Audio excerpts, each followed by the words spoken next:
Bismillahirrahmanirrahim. Assalamualaikum warahmatullahi wabarakatuh.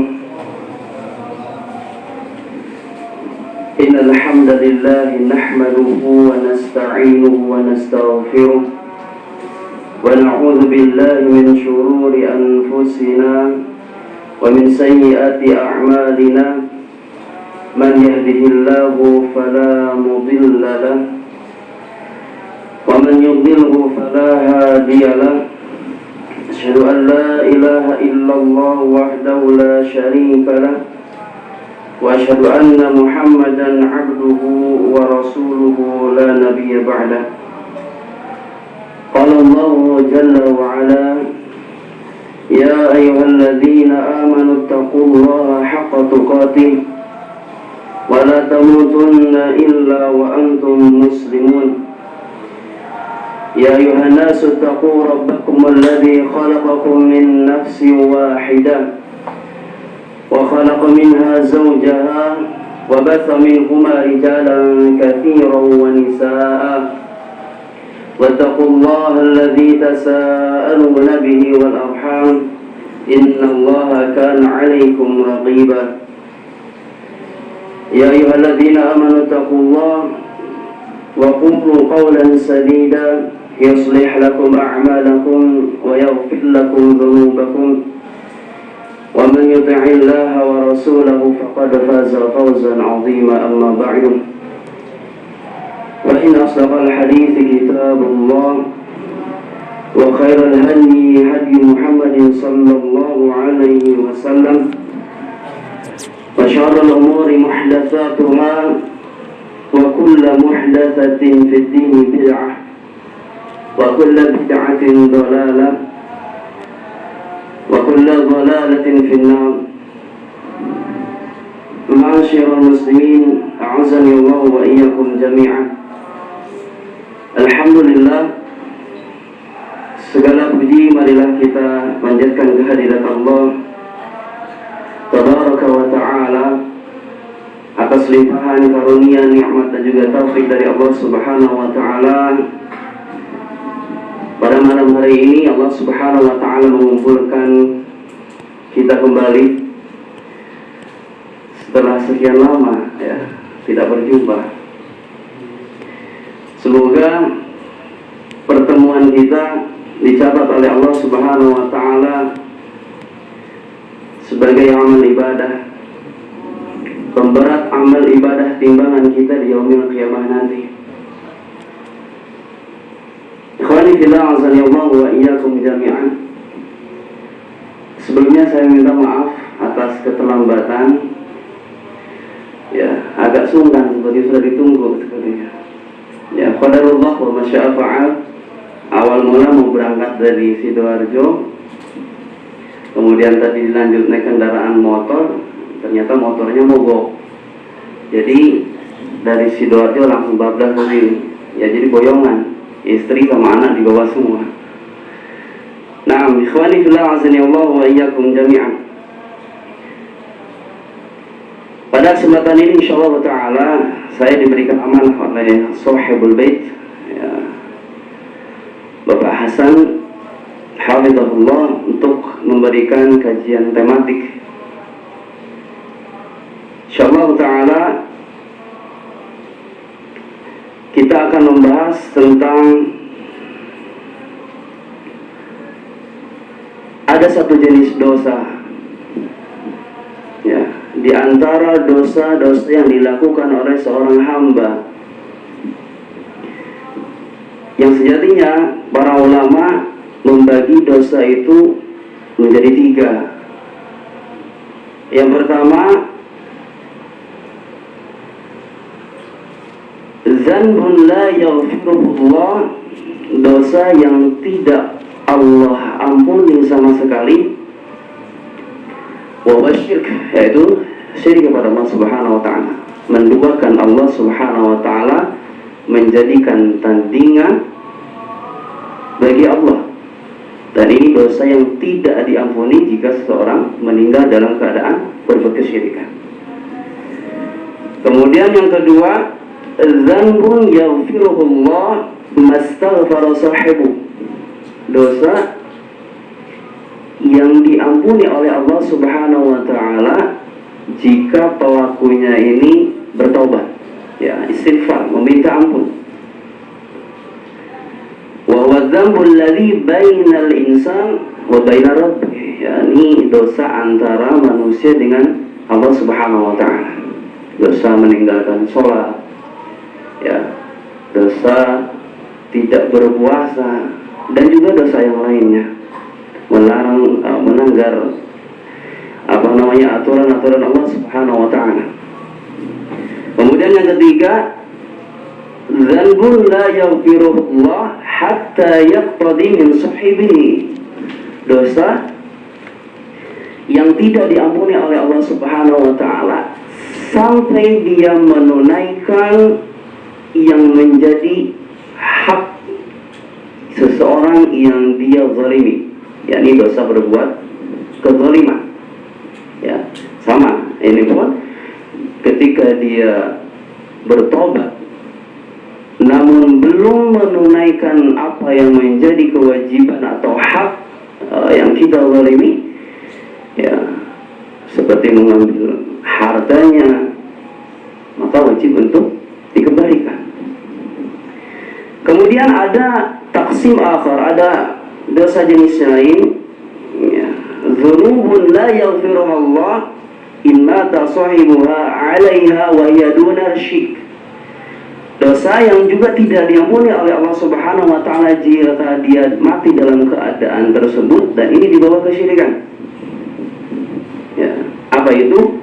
Al-dzunub allati yujahiru sahibuha, dosa yang dia dengan terang-terangan mengumbarnya. Dalam sebuah hadis dikatakan, fa kullu ummati mu'afa illal mujaharah atau mujahirun, setiap umatku itu dimaafkan, diampuni, kecuali orang yang dengan sengaja, dengan terang-terangan berbuat dosa.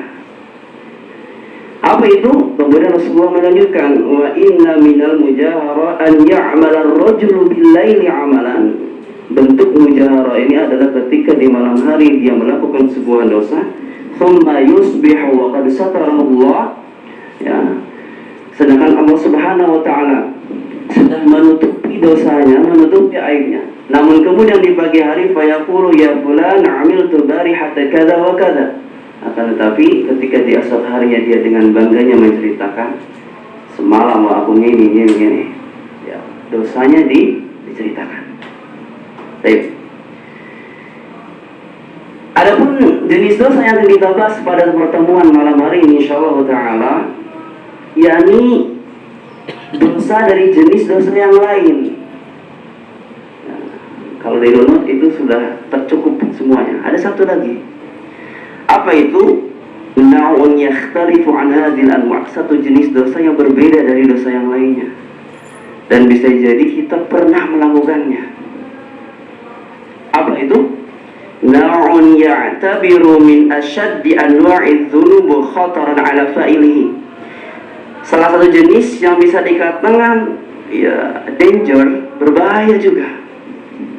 Lam yusyrik billah sahibu, dia tidak berbuat kesyirikan, ya, dia pun lam yujahir, tidak pernah menceritakan dosanya, walakin hadan dzanbu, akan tetapi jenis dosa ini merupakan yu'tabaru aslu intikasat fil 'abd, termasuk di antara pokok awal mula kehancuran seseorang atau kemunduran seseorang. Apa itu? Wa huwa dzunubul khalawat, dosa yang dilakukan saat sendiri. Apa? Dzunubu al-khalwat. Ya, khalwat itu apa? Yang menyendiri. Ya, makanya ada istilah dilarang berkhalwat, ya bersendiri tapi berdua-duaan, namanya khalwat. Ya. Ikhwani fillah azani Allah wa iyyakum jami'an. Tentu ini adalah sebuah kerugian, ikhwani fillah, bagi seorang yang Allah berikan anugerah bagi dia, hidayah bagi dia. Namun juga ketika waktu yang diberikan kesehatan yang Allah berikan kepada dia, lalu kemudian dia menggunakan kesehatannya tersebut dalam hal melanggar hak-haknya Allah Subhanahu wa taala. Sedangkan Allah Subhanahu wa taala di dalam surat An-Nisa ayat ke-14, Allah Subhanahu wa taala mengatakan, "Wa man ya'sillaha wa rasulahu wa yata'adda hududahu yudkhilhu naran khalidan fiha wa lahu 'adzabun muhin."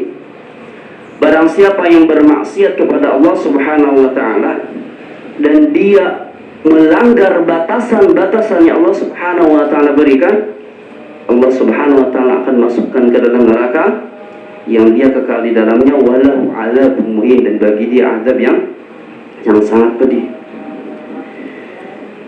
Dzunubul khalwat, dosa di saat sendirian ini memiliki bahaya yang sangat luar biasa. Di sini dikatakan, wa rubbama matal 'abdu wa khatama lahu bi khatimati sayyi'atin bisababi khalwati bi maharimillah. Bisa jadi, dan kita berlindung kepada Allah Subhanahu wa taala. Ya, seseorang Allah wafatkan, Allah matikan dalam keadaan dia berbuat dosa ketika sendirian. Ya, sendiri ini nanti akan dijelaskan. Bukan berarti ya tidak ada orang yang melihat.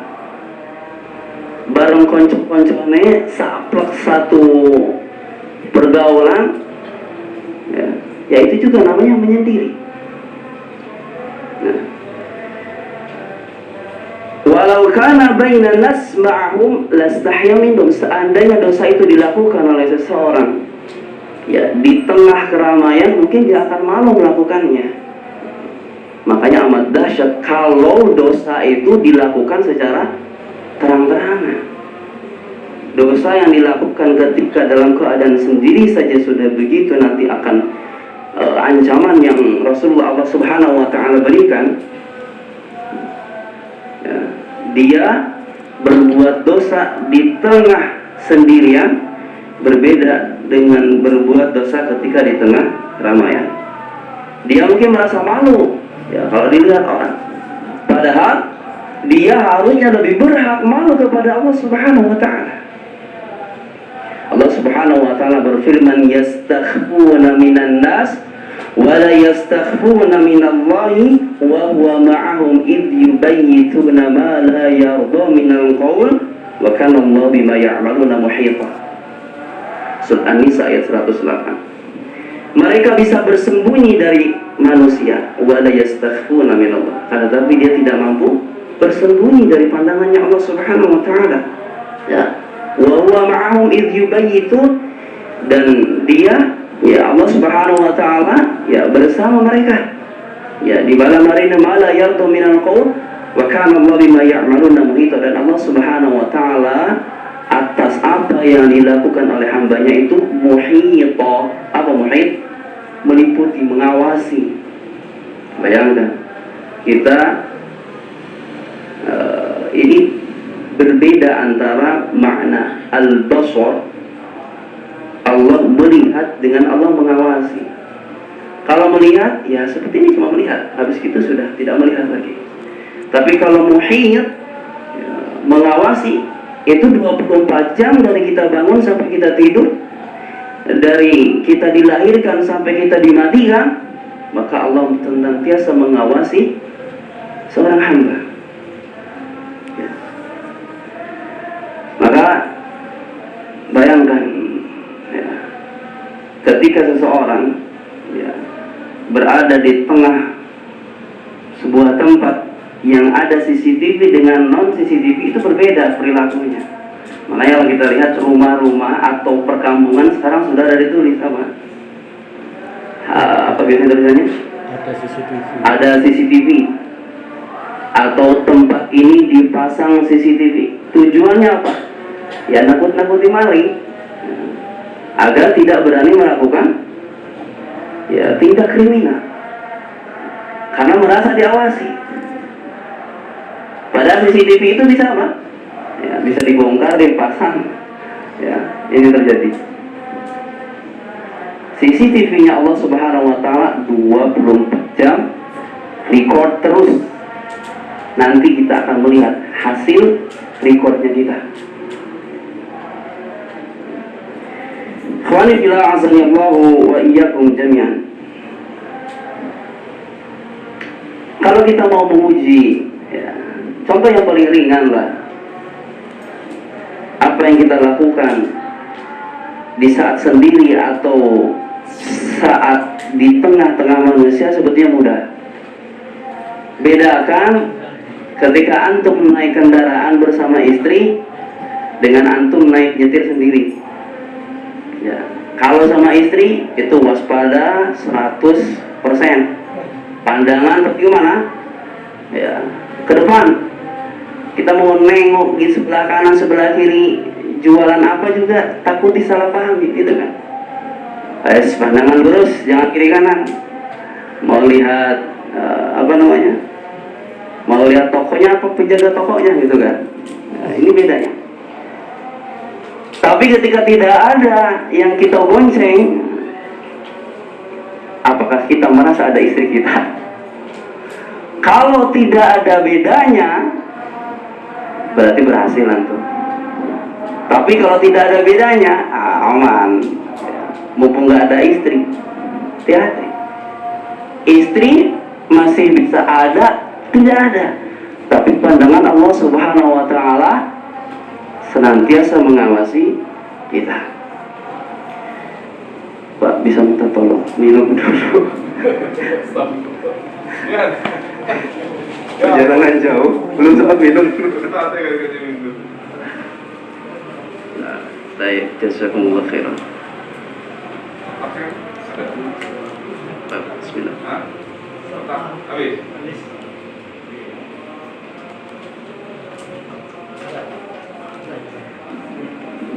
Kira-kira apa yang menjadi penyebab seseorang itu bisa berbuat atau berani melakukan sebuah dosa di tengah sendirian?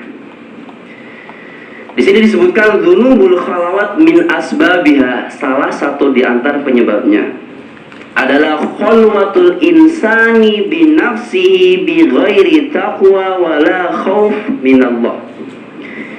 Adalah seseorang itu senantiasa menyendiri, terpisah dari teman-temannya. Ya, tentunya teman-teman yang baik, ya, yang mengajar atau yang mengajak kepada kebaikan. Bi ghairi taqwa wala khauf, tanpa didasari atas ketakwaan dan juga rasa takut kepada Allah Subhanahu wa taala, sehingga memungkinkan bagi dia, ya, untuk membuka, melihat hal-hal yang diharamkan oleh Allah Subhanahu wa taala. Ya.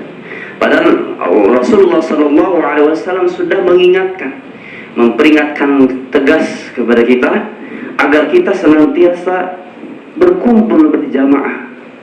Ya, makanya perlu diwaspadai kalau orang senantiasa berada di kamar. Nah, ini terutama kita sebagai orang tua. Anak kita kalau jarang bersosialisasi dengan orang tuanya, jarang berkumpul dengan teman-temannya, jangan kita merasa, oh, anak saya itu baik-baik saja. Tidak, kita harus tetap, ya, sebagai orang tua memperhatikan, karena kita kelak akan diberikan pertanggungjawaban atas diri kita sebagai seorang orang tua. Rasulullah Sallallahu Alaihi Wasallam dalam sebuah riwayat, ya, dari Abi Darda, semoga Allah meridai beliau, ya, ini diriwayatkan oleh Imam Ahmad dan juga Abu Dawud dan juga Imam An-Nasa'i, yang ini dihasankan oleh Imam Albani di dalam kitab Sahih Al-Jami.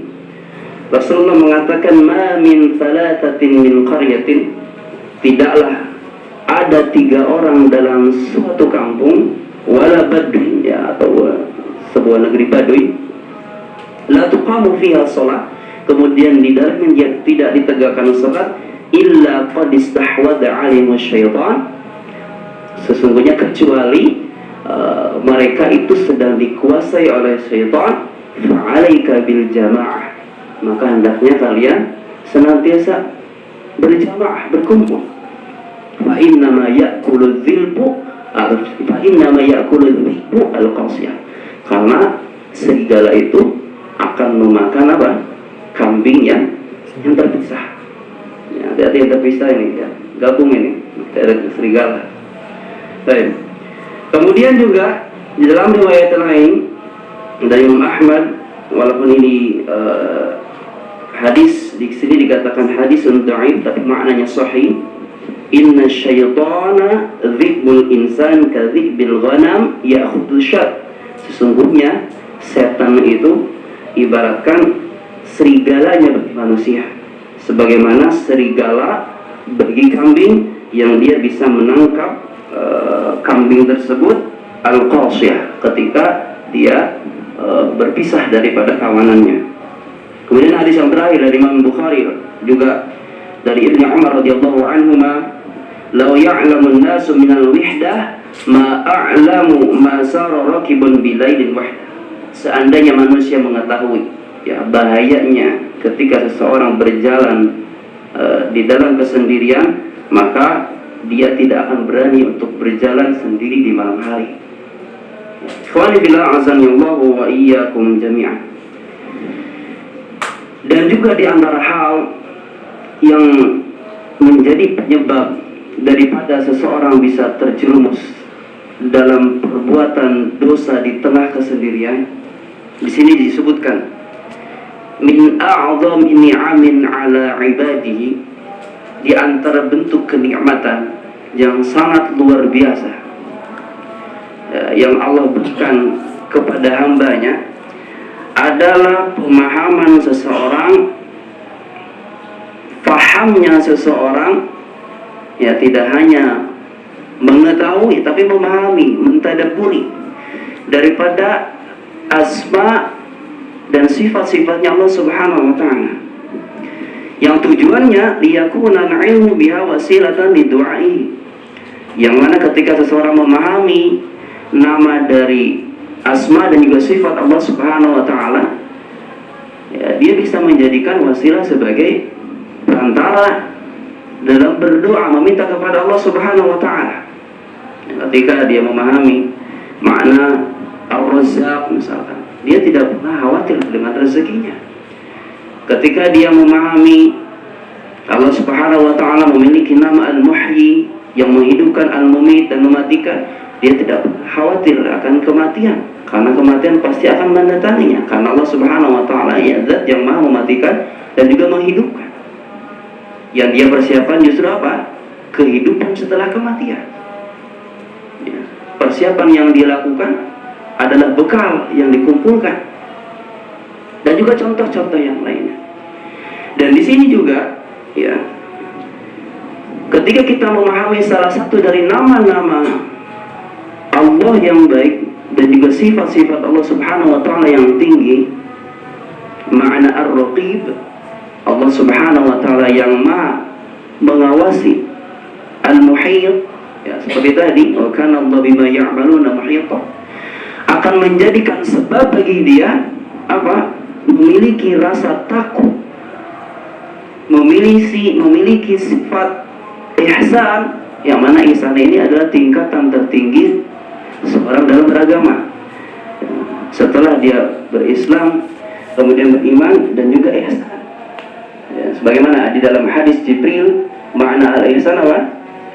An ta'budallaha ka'annaka tara fa in lam takun tarahu fa innahu yara.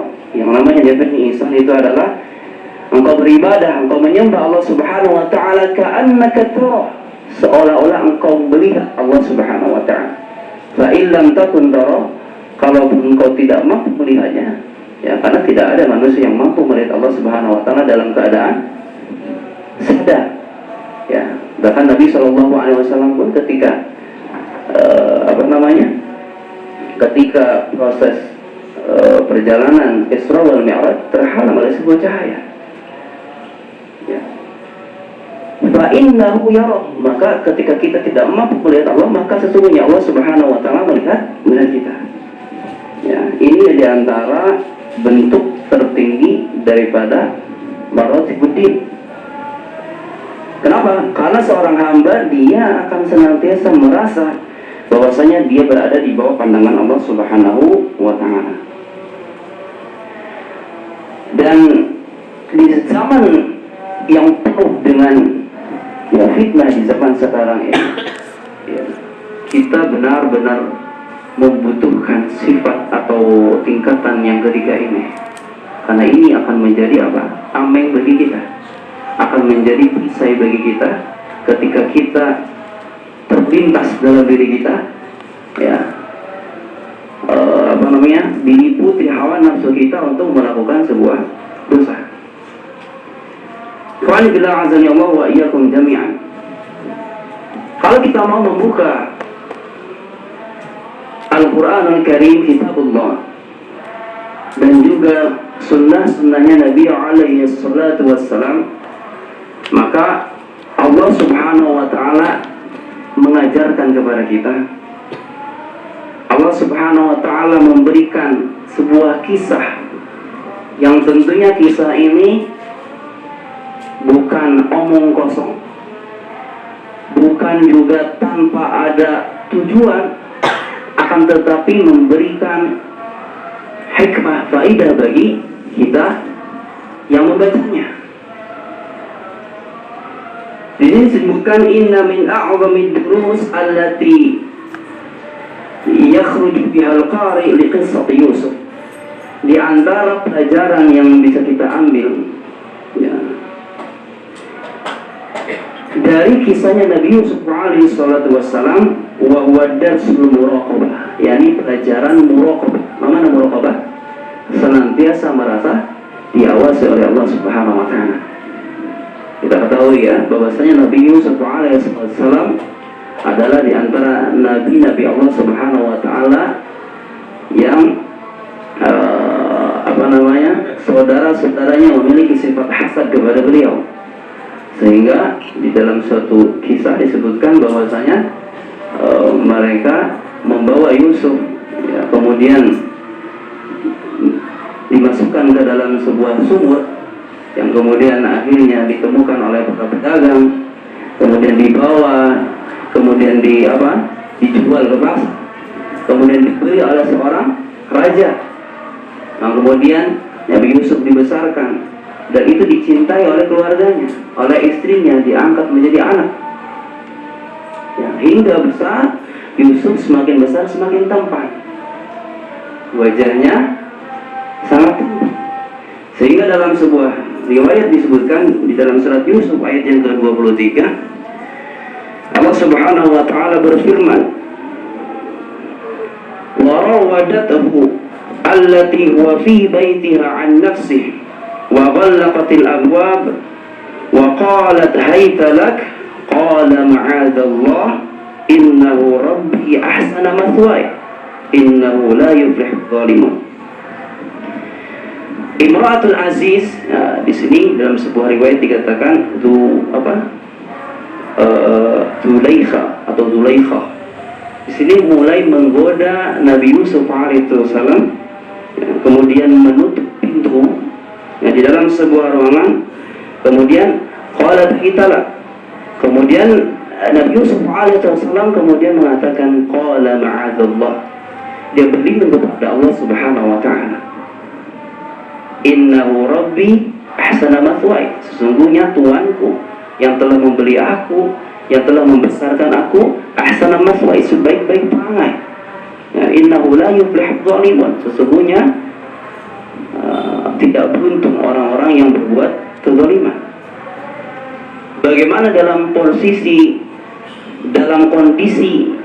yang sangat mudah bagi Nabi Yusuf alaihissalam, ya, untuk berbuat hal-hal yang dilarang dalam agama, untuk berbuat zina dalam hal ini, tetapi dalam keadaan yang sangat memungkinkan, ya, belum tentu kita mampu untuk melewati godaan seperti ini.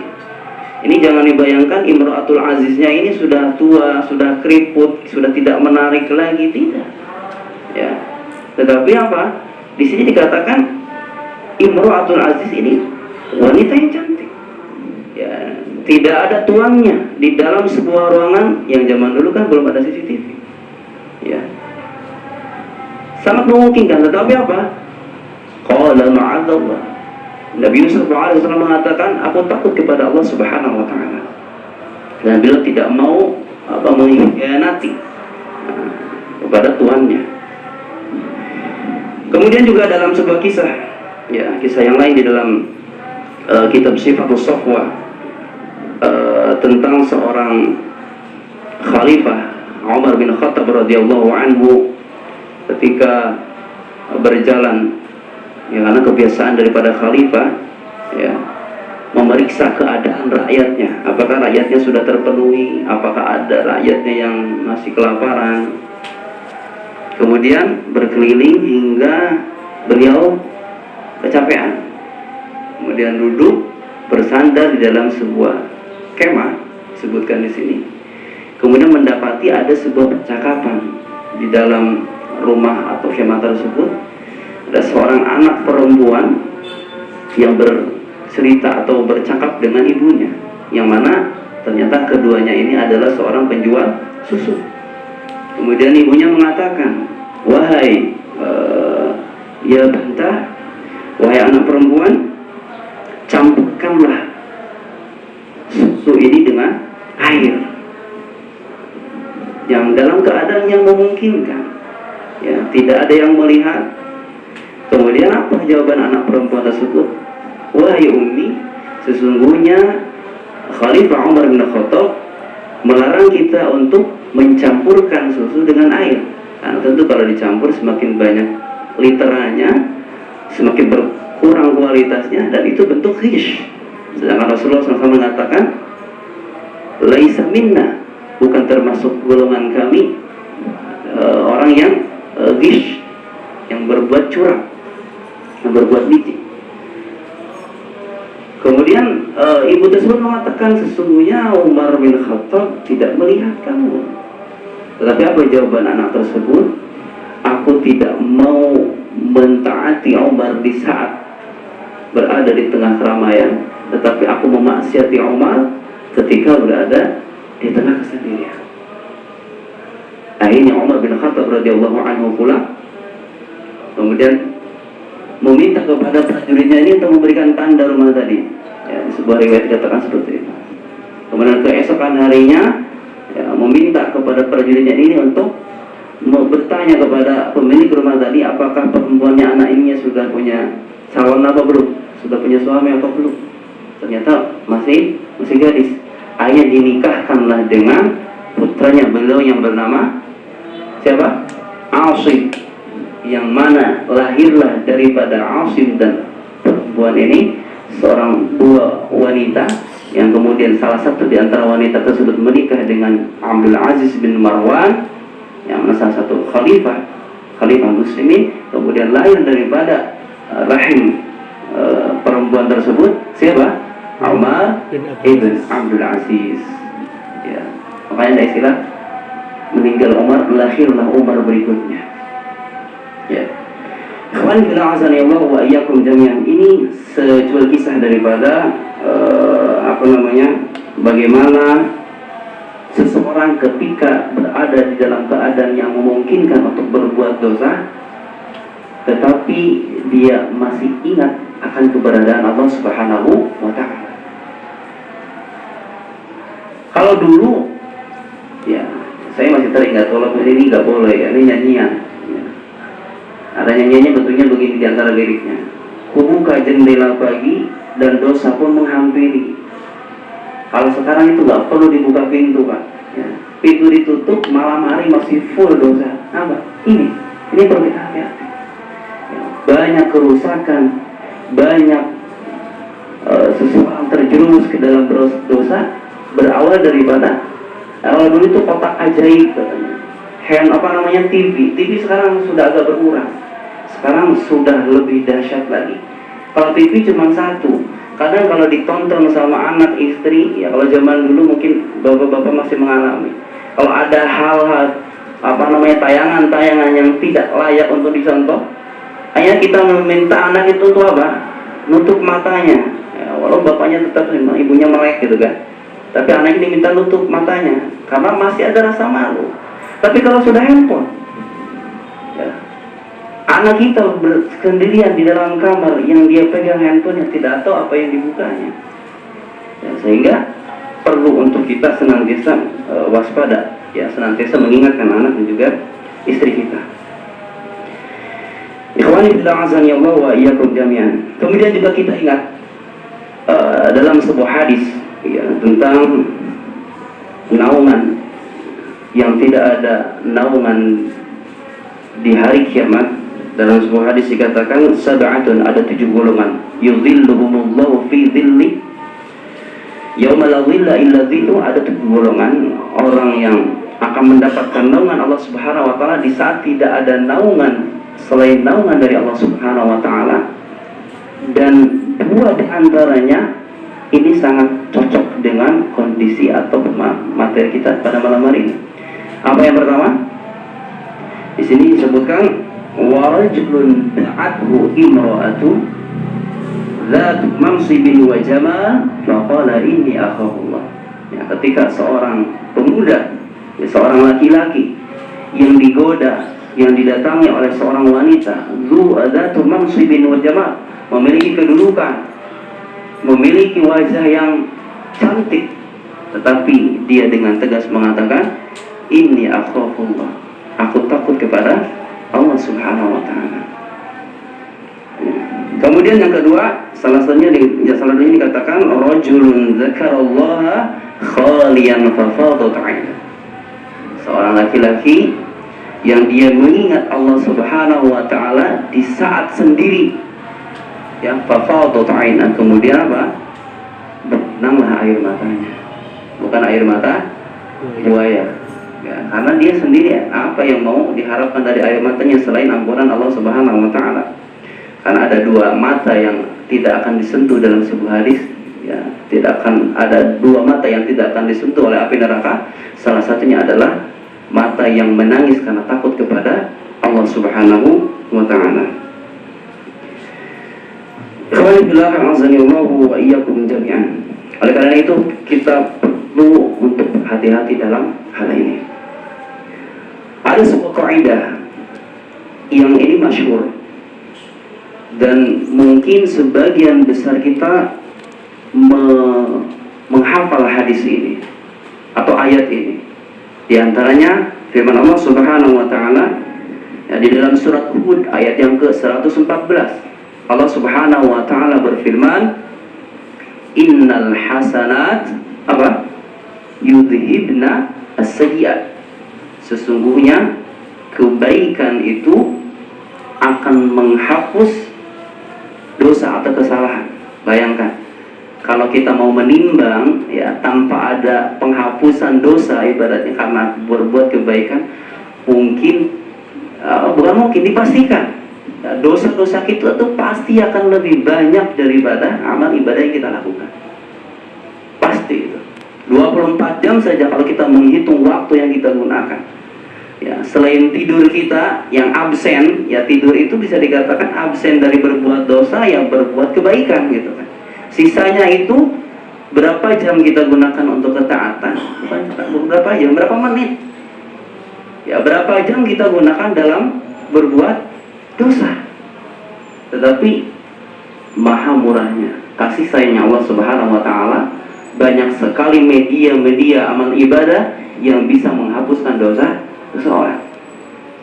Dan juga dalam sebuah hadis, ya, ittaqullaha haitsu ma kunta, bertakwalah kepada Allah di mana saja engkau berada. Ya, kemudian wa atbi'is sayyi'ata alhasanata tamuha, dan ikutilah perbuatan jelek itu dengan perbuatan baik, karena perbuatan baik itu akan apa? Menghapus dosa seseorang. Tapi pernah tidak kita terpikirkan, terbayangkan kalau ternyata ada amal jelek atau dosa yang justru menghapuskan amal ibadah yang kita kumpulkan? Ini kebalikannya. Jangan kita hanya memahami, kita berbuat baik, dosa aman, nanti bisa ditimpal, bisa ditutupi. Yakin innal hasanat yudhibnas sayyi'at. Ada istilah sering kita ulang lagi, STMJ, gitu kan. Sholat terus, maksiat jalan. Sholat itu sebagai pengimbal saja, mending sholat bisa jadi tambalan, gitu kan. Kalau sholatnya aja masih amburadul, masih belum khusyuk, dan lain sebagainya. Ya. Apa buktinya? Banyak. Di dalam Quran, contoh saja Allah Subhanahu wa taala berfirman tentang sedekah yang diiringi dengan menghardik atau berbuat kasar, mengungkit-ungkit, ya. Atau kita memberi tapi dengan nada kurang enak, ya. Ya ayyuhalladzina amanu la tubtilu sadaqatikum bil manni wal adha. Wahai orang-orang beriman, jangan kau batalkan sedekahmu itu dengan bil manni wal adha, dengan mengungkit-ungkit dan juga menghardik, memberikan rasa sakit kepada yang meminta-minta tadi. Kemudian juga di ayat yang lain di dalam surat Al-Hujurat, di antaranya Allah Subhanahu wa taala mengatakan la tarfa'u aswatakum fawqa sautin nabi wa la tajharu la bil qawli ka jahri ba'dikum li ba'di an tahbata a'malukum. Jangan kau meninggikan suara kamu di atas para nabi, di atas nabi, karena itu bisa menghapuskan amal ibadah kita. Itu di ayat Al-Qur'an. Lalu apa kaitannya dengan materi kita pada malam hari ini? Ingat, ada satu hadis yang ini benar-benar harus kita camkan baik-baik. Hadis ini, ya, yang diriwayatkan oleh Tsauban radhiyallahu anhu, bahwasanya beliau pernah mengatakan, qala Rasulullah sallallahu alaihi wasallam, Nabi sallallahu alaihi wasallam pernah bersabda, la a'lamanna aqwaman min ummati ya'tuna yaumal qiyamah.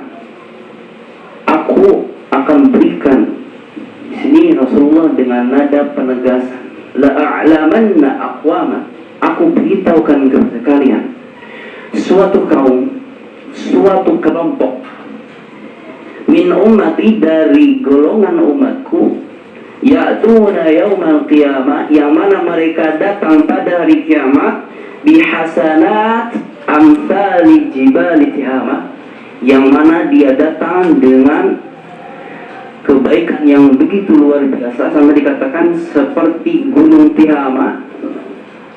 Bidon, dalam arti bidon di sini sebutkan ikhlas karena Allah, perbuatannya itu ikhlas karena Allah Subhanahu wa taala, khalisatan fayaj'alullaha azza wa jalla haba'an manthura.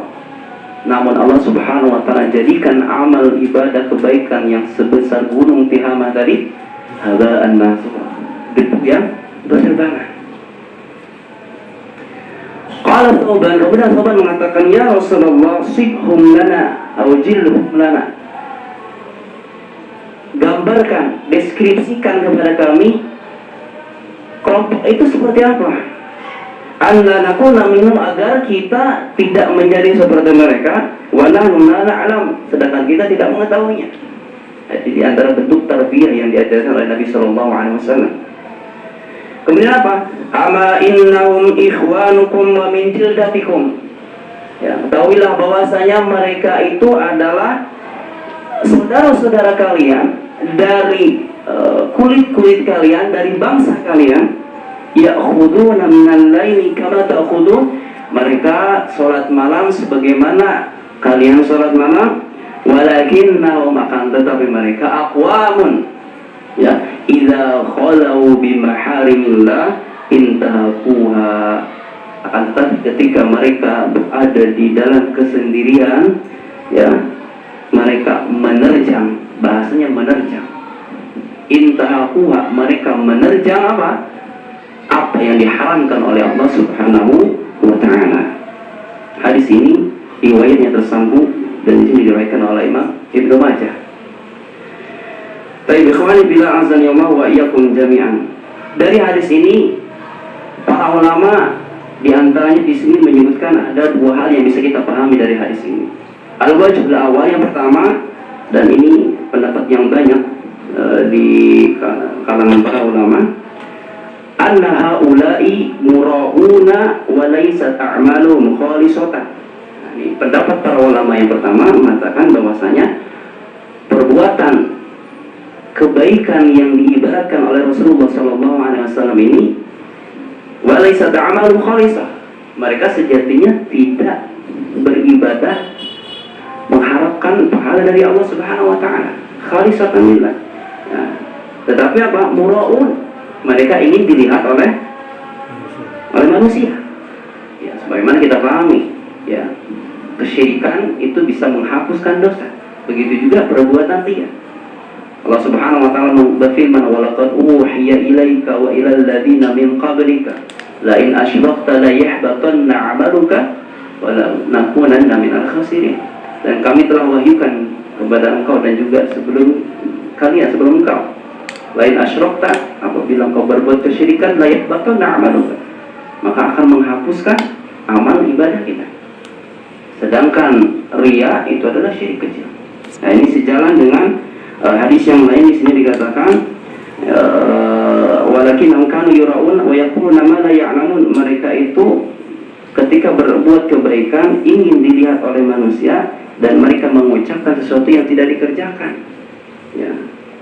Ini pendapat yang pertama. Kemudian al-wajh ats-tsani, dan ini juga masyhur di kalangan para ulama, alladzi fahima bil hadis, yang dipahami daripada hadis ini adalah ya'maluna a'malan khalisatan la yura'un. Dia beribadah ikhlas karena Allah Subhanahu wa taala, tidak ingin dilihat. Ya, tidak dalam keadaan riya. Walakinnahum ya'tuna maharimallah. Akan tetapi dia mendatangi hal-hal yang diharamkan oleh Allah Subhanahu wa taala, wa yaf'aluna af'alan tubtilu hadhihi hasanat, dan perbuatan itu ternyata menghapuskan kebaikan-kebaikan yang sudah dia kumpulkan. Hadis yang lain yang senada dengan ini, sebagaimana dalam sebuah hadis dikatakan tentang orang yang meninggalkan sholat asar. Ya. Orang yang meninggalkan sholat asar akan gugur amal ibadahnya. Ya. Man taraka sholat al-asr faqad habita amalu. Barang siapa yang dengan sengaja dia meninggalkan sholat asar, maka gugur amal ibadahnya. Di sini perbedaan pendapat di kalangan para ulama, dan yang wajib wallahu alam, terhapusnya itu adalah dalam satu harinya itu. Ya, jadi kalau memang dia senantiasa meninggalkan sholat asar dengan sengaja, maka tidak ada amalan yang tersisa baginya. Ya, qani billah azanillahu wa iyyakum. Dengan demikian maka ternyata ada amal kejelekan yang itu bisa menghapuskan amal ibadah yang sudah begitu banyak. Ya. Nanti di akhir pertemuan akan kita coba gabungkan bagaimana kita memahami hadis orang yang berbuat dosa ketika dalam keadaan sendiri dengan orang yang berbuat dosa ketika di tengah keramaian. Ya. Kalau kita mau milih mana, ya jangan berbuat dosa, gitu kan. Ya, tetapi namanya manusia bisa terjerumus ke dalam perbuatan dosa, karena namanya kullu bani adam khata'. Tetapi mana potensi yang lebih diampuni, akan kita coba nanti di akhir insyaallah ta'ala.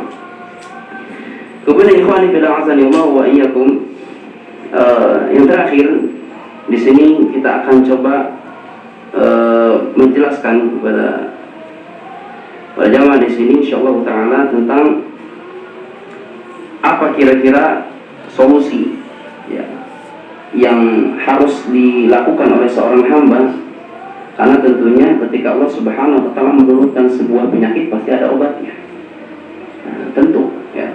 Di sini disebutkan hadza da'u lahul ilaj. Tentu penyakit ini, berbuat dosa di tengah sendirian ini pasti ada obatnya.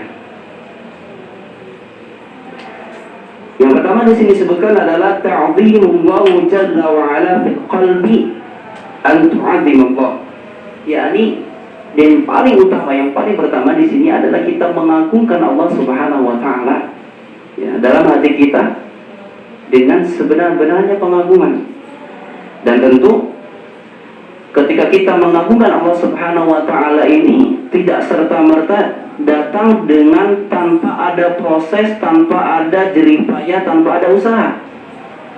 Dan bentuk usaha yang paling memberikan dampak bagi kita bagaimana mengagungkan Allah Subhanahu wa taala adalah al-ilmu, dengan kita mengetahui, ya, bagaimana Allah Subhanahu wa taala. Mulai dari seperti yang kita sebutkan di awal, kita memahami asma dan sifatnya Allah Subhanahu wa taala. Ya. Karena Allah Allah Subhanahu wa taala ketika berfirman walillahil asmaul husna fad'uhu biha, dan Allah Subhanahu wa taala memiliki nama-nama yang baik yang mana kita dianjurkan berdoa menggunakan nama tersebut sebagai tawassul kita. Bukan kita hanya membacanya atau menghafalkannya tanpa kita memahami, tanpa kita mendadaburinya. Karena semakin kita memahami Allah Subhanahu wa taala, mengetahui makna daripada nama-nama Allah Subhanahu wa taala, maka kita akan semakin muncul rasa takut kita kepada Allah Subhanahu wa taala. Kemudian yang kedua, tadzakkuru samratillah atau tadzakkuru samratul khawfillah fil khalwat. Kita hendaknya mengingat apa buah yang akan kita dapatkan ketika kita senantiasa merasa takut kepada Allah Subhanahu wa taala. Ya. Kalau kita memahami atau mengetahui kalau amal ibadah yang kita lakukan ini akan menjadikan pahala, maka tentu kita akan bersemangat untuk menggapainya. Ya, khauf adalah salah satu jenis ibadah. Maka ketika kita mengetahui bahwa akibat yang kita dapatkan kalau kita memiliki rasa takut kepada Allah Subhanahu wa taala, maka kita tentu pasti akan berusaha untuk meraihnya. Apa buah daripada rasa takut kepada Allah Subhanahu wa taala? Apa itu? Apa? Ada yang tahu? Surganya Allah Subhanahu wa taala. Apa dalilnya? Firman Allah Subhanahu wa taala di dalam surat An-Nazi'at. Wa amma man khafa maqama rabbih wa nahan nafsa 'anil hawa, apa? Fa inna jannata hiyal ma'wa. Dan siapa yang takut kepada Allah Subhanahu wa taala, akan kedudukan Allah Subhanahu wa taala, wa nahan nafsa 'anil hawa, dan dia menahan jiwanya daripada berbuat sebuah dosa, yang mampu menahan jiwanya daripada berbuat dosa, fa inna jannata ya, maka surga yang akan dia dapatkan, surga tempat kembalinya. Bahkan di dalam surat Ar-Rahman dia mendapatkan dua surga. Apa? Wa liman khafa maqama rabbih jannatan. Dan bagi orang yang memiliki rasa takut kepada Allah Subhanahu wa taala, dia akan mendapatkan dua surga. Kemudian yang ketiga, al-bu'du bal al-hadr. Yang ketiga adalah dia berusaha untuk menjauhinya. Berusaha untuk menjauhinya. Ini saya minta tolong Pak, apa? Yang di belakang. Ini anak kecil diantarkan ke ibu, uminya kayak mau pipis, itu sudah pipis, goyang-goyang terus. Mas Dian, minta tolong Mas Dian. Jalan kaki aja, dia tidak apa-apa deh. Antara ke mama aja, ke depan. Ya. Dia ke depan, antara ke mama. Ya. Yang ketiga al-bu'du bal al-hadar. Dia berusaha untuk menjauhkan diri daripada jalan-jalan yang menuju kepada hal-hal yang diharamkan oleh Allah Subhanahu wa taala. Artinya ketika dia merasa bahwa kekurangan dia itu adalah ketika dia berada di tengah kesendirian, dia itu lebih berpeluang untuk berbuat dosa, ya gabung sama teman-temannya, pasti akan muncul rasa malu minimal. Yang pertama ada rasa malu, kemudian ada rasa takut. Lambat laun dia senantiasa menghadiri kajian-kajian ilmu, dikuatkan dengan ilmu, ya, dibarengi dengan ketakwaan, beribadah kepada Allah Subhanahu wa taala, banyak membaca Al-Qur'an. Maka insyaallah taala penyakit yang awalnya ini sulit untuk disembuhkan atas izin Allah Subhanahu wa taala, pasti akan ada hasilnya.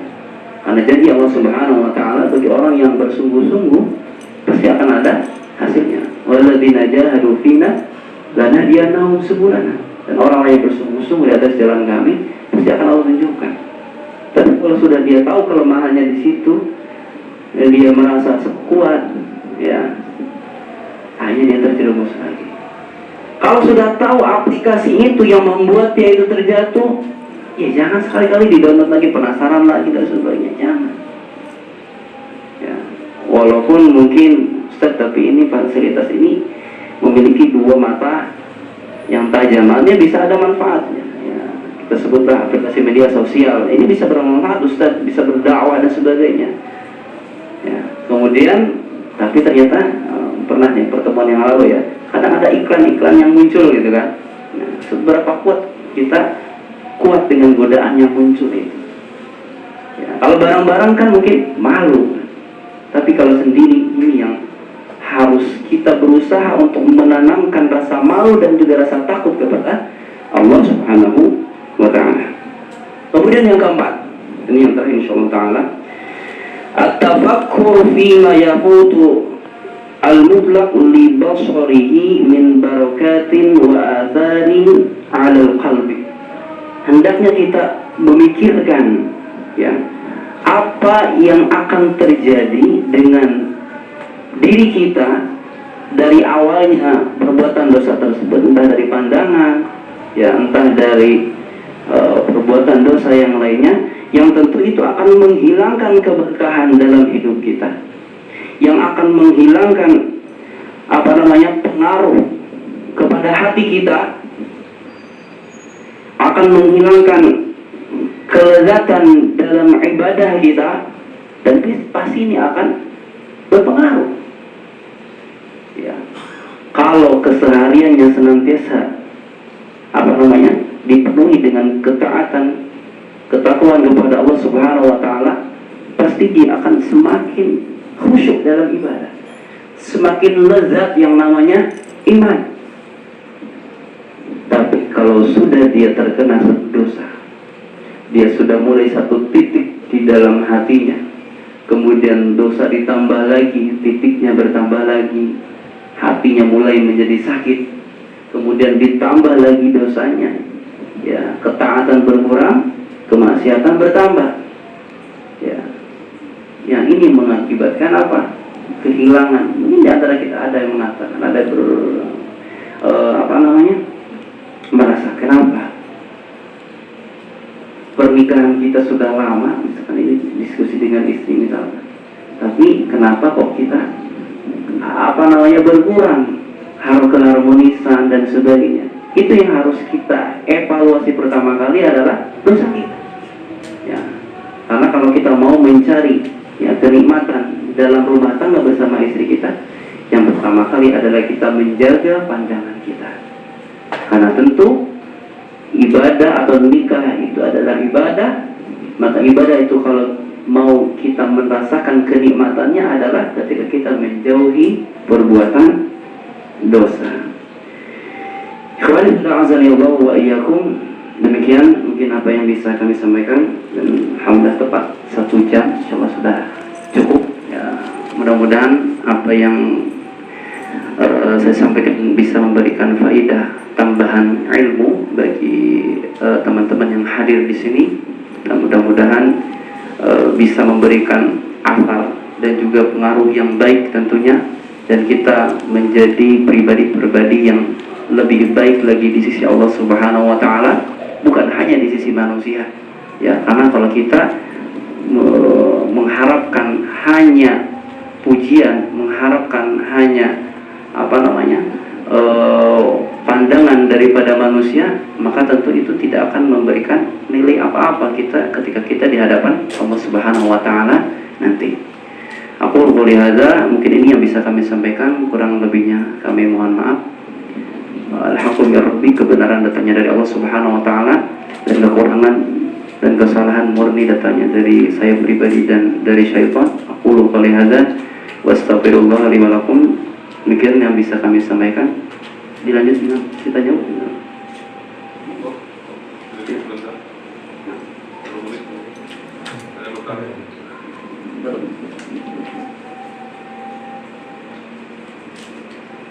Jadi dijelaskan bahwa sedekah itu tidak boleh mengungkit-ungkit di sana.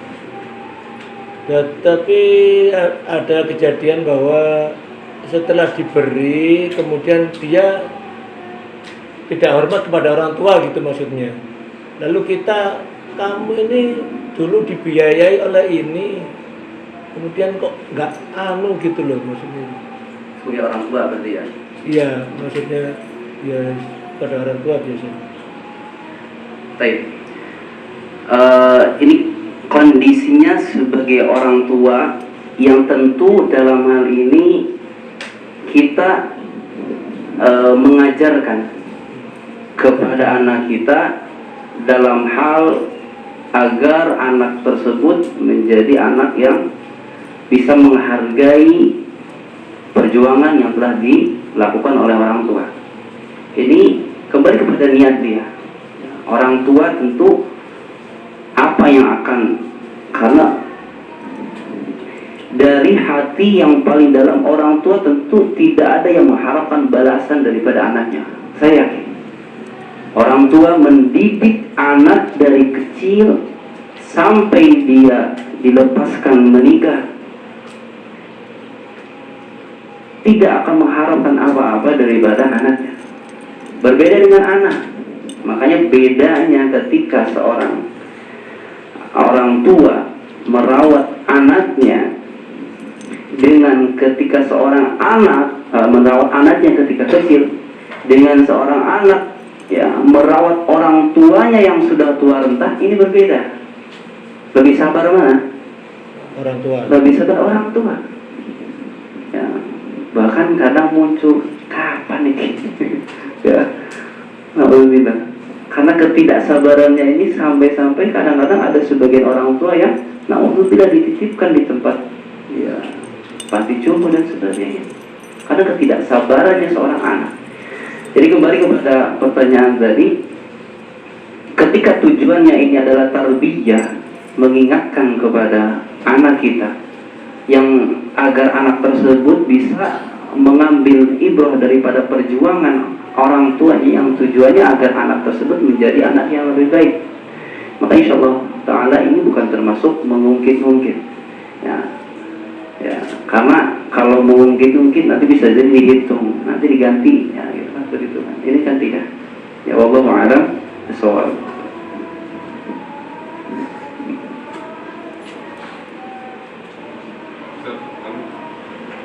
Tadi Allah tidak mengampuni orang yang berbuat dosa dengan terang-terangan, tapi di satu sisi yang berbuat dosa dengan yang sendiri. Nah, saya jadi diingatkan dulu. Ini cuma pertanyaan, mengingatkan saya tadi di awal. Ini terlalu belakang, kayak gimana? Baik. Ya, tadinya memang saya sengaja tak bahas di kalau ada pertanyaan, karena saya lihat jam sudah menunjukkan jam 9. Jadi saya bahas di sesi tanya jawab, dan alhamdulillah ada yang bertanya. Baik. Lalu bagaimana ini pertanyaannya, mungkin bagaimana menggabungkan ya antara dosa yang dilakukan ketika sendiri yang ancamannya tadi apa? Ya, akan dihapuskan segala amal ibadahnya. Yang satu dihapuskan amal ibadah, yang satu apa? Yang mujarah Allah tidak mengampuni. Kira-kira dua-duanya enak apa enggak? Tidak enak. Yang dia tidak diampuni ya masuk neraka.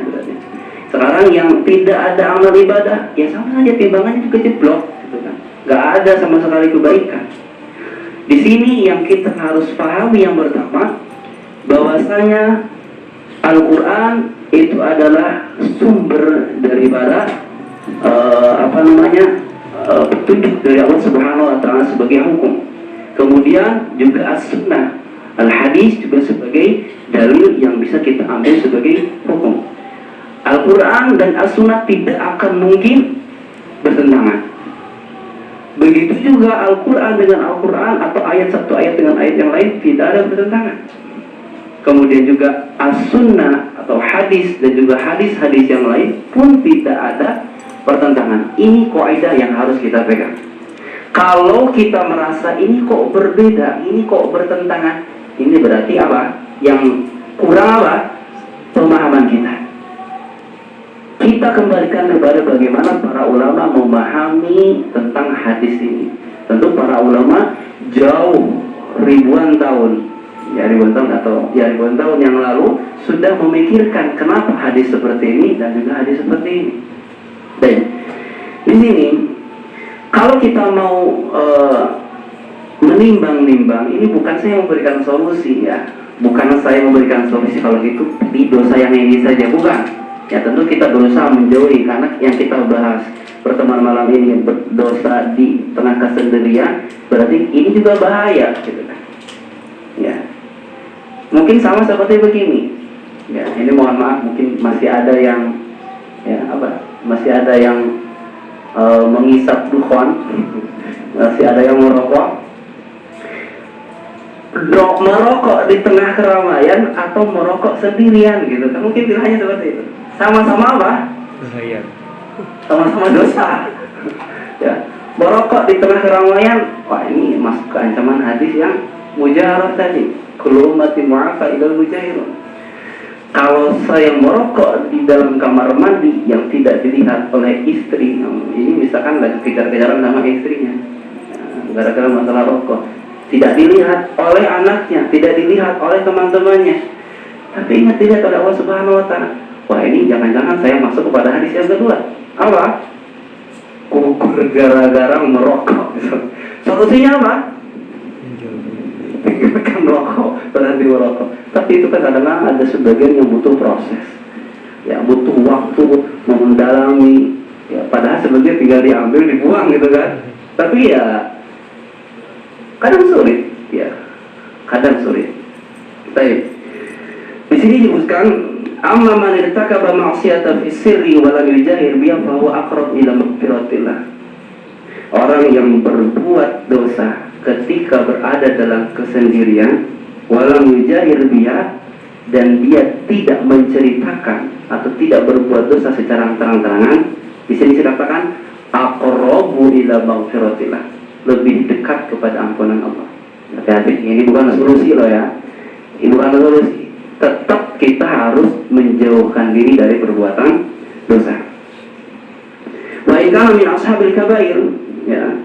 Fi hadis Ubadah bin Samit. Nah, selanjutnya kita kepada bagaimana poin yang menggabungkan hadis ini. Yang pertama, hadis Thauban laisa fihi annahum 'amilul ma'siyata fi sirri ba'idan 'ala a'yunin nas. Ketika kita memahami hadis Thauban tadi, hadis Thauban ini hadis ketika seseorang berbuat dosa di tengah kesendirian. Laisa fihi annahum 'amilul ma'siyata fi sirri, bukan berarti di sini pemahaman para ulama di sini nanti disebutkan di antaranya Imam Asy-Syanqiti menyebutkan bahwa ketika dia berbuat dosa ini tidak dipahami dia itu berbuat sendirian. Bisa jadi dia itu berbuat ya bareng-bareng. Kenapa? Karena redaksi daripada hadisnya juga apa? Walakinnahum aqwamun, atau di sini sebutkan apa? Walakinnahum aqwamun idza khalau bimaharimillah intahakuha. Ya. Walakinnahum, akan tetapi mereka adalah suatu kaum. Jadi di sini bukan berarti dilakukan oleh sendiri, akan tetapi balaqad amiluha ma'unasin akharin, tapi bisa jadi dia dilakukan bersama ya manusia yang lain dengan teman-temannya. Ala syakilatihim fahum fil haqiqah mujahirun, akan tetapi sebetulnya itu posisinya itu bukan sendiri lagi, tapi apa? Terang-terangan gitu. Karena di sini sudah dipahami apa? Aqwam, bukan qaumun, bukan satu orang, bukan rojulun di dalam hadis ini. Ya, para ulama sampai sedetail itu memahami dari redaksi daripada hadis. Ini yang dipahami oleh para ulama yang pertama. Bahkan al-Imam al-Alamah al-Muhaddis Syekh Muhammad Nasiruddin Al-Albani rahimahullah mengatakan alladzi yabdu, yang nampak daripada redaksi ini, anna khalau bimahalimillah, makna mereka ketika sendiri ini dengan sighah jamak, dengan bentuk jamak khalau atau plural, mereka ketika sendiri berbentuk lebih dari satu. Laisa ma'naha sirran, bukan dimaknai sendirian, bukan dimaknai tidak dilihat oleh manusia. Wa innama idza sanahat lahum fursa intahakul maharim, ketika dia ada kesempatan ya ketemu konco-koncone iya bareng-bareng misalkan. Nah, sehingga hadis yang pertama atau pemahaman yang diungkapkan oleh para ulama yang pertama pun ini apa? Tidak bertentangan, karena tetap itu masuk kepada ancaman orang yang berbuat dosa secara terang-terangan. Sekarang kita mengambil pendapat yang kedua.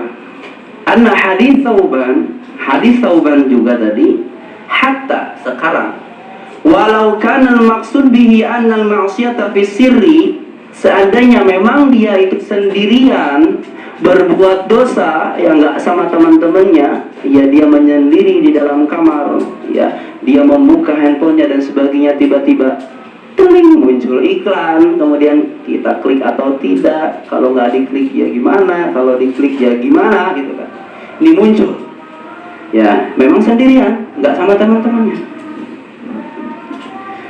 Mahmulun ala aqwam indahum istihdarun wa istighfafun bimahalimillah wa qad yastahilluna al-ma'asi fi sirri. Ini bisa jadi ya, ketika dia melakukan dosa dalam keadaan sendiri ini, dipahami dia itu memahami bahwasanya dia sedang berbuat makar kepada Allah Subhanahu wa taala, sehingga merasa ketika dia berbuat dosa dia tidak dilihat oleh Allah Subhanahu wa taala, memiliki pemahaman, memiliki keyakinan, sehingga munculnya dengan kalimat intahakuha, maknanya mereka menerjang. Ini sudah sangat luar biasa maknanya, bahasanya. Sehingga maksudnya apa? Dia menghalalkan yang Allah haramkan atau mengharamkan yang Allah halalkan. Jadi perbuatan zina atau perbuatan, ya zina itu proses ya, ketika melihat dengan pandangan itu sudah masuk kategori perbuatan mendekati zina. Ketika dia merasa Allah tidak melihat dia, kemudian dia merasa bahwa itu adalah yang diperbolehkan, maka ini masuk kepada ancaman hadis Thauban tadi. Ini tadi ada syaratnya tadi. Dia ketika berbuat dosa tadi sampai kepada derajat menghalalkan apa yang Allah haramkan. Ya, dia di sini dikatakan istihdar atau istighfar. Istighfar itu ya meremehkan Allah Subhanahu wa taala.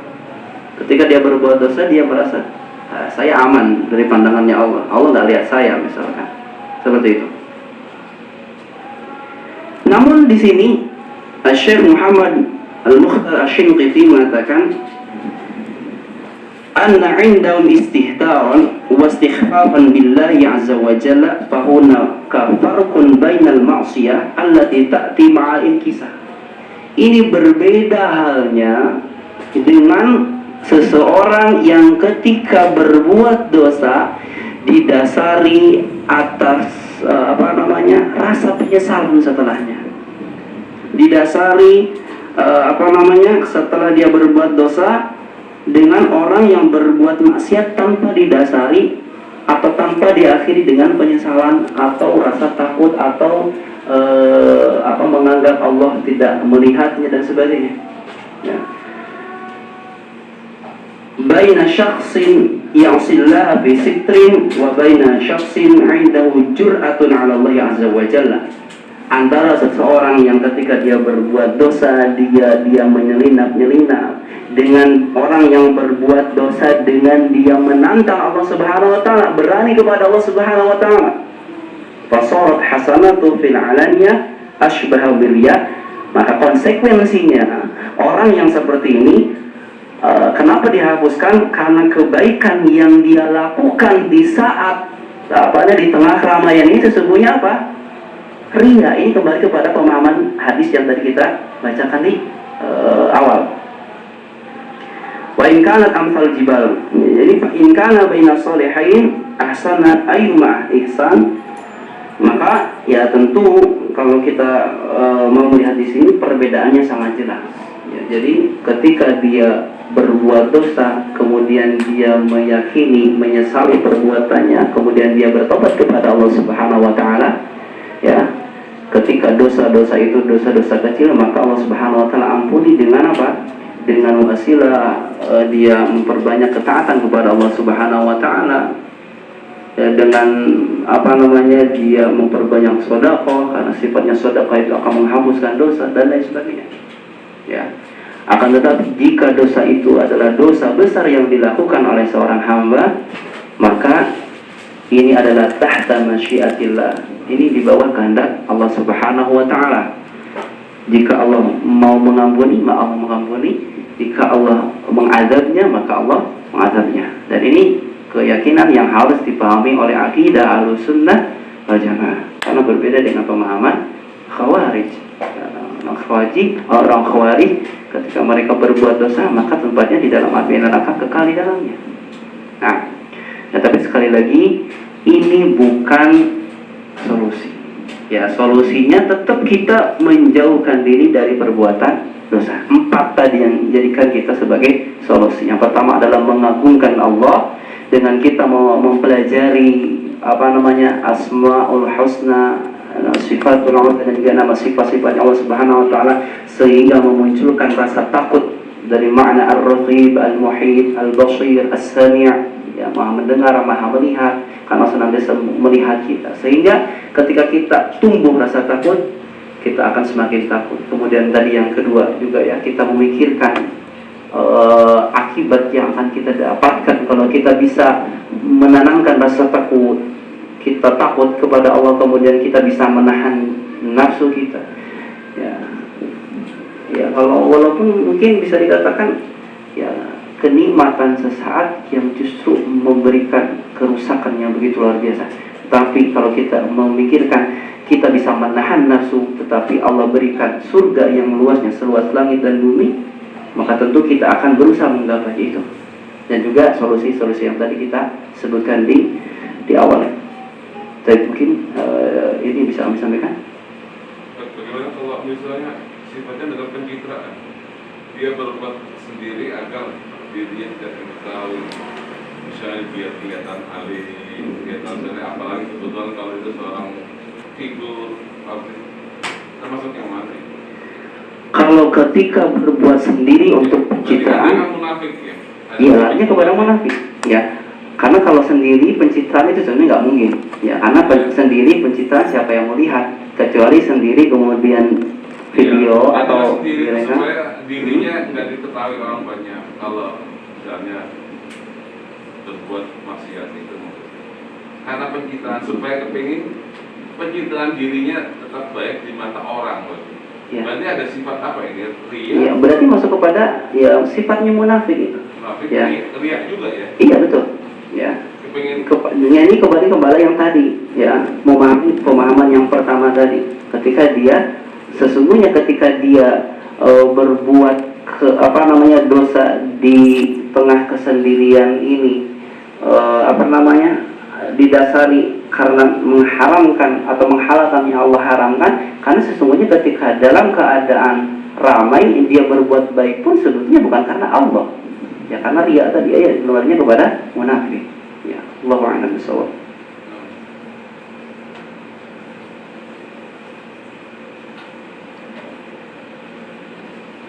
Baik, kita cukupkan. Alhamdulillah, kita tutup dengan doa kafaratul majlis. Subhanakallahumma wa bihamdika asyhadu an la ilaha illa anta astaghfiruka wa atubu ilaik. Wa akhiru da'wana alhamdulillahirabbil alamin. Wassalamualaikum warahmatullahi wabarakatuh.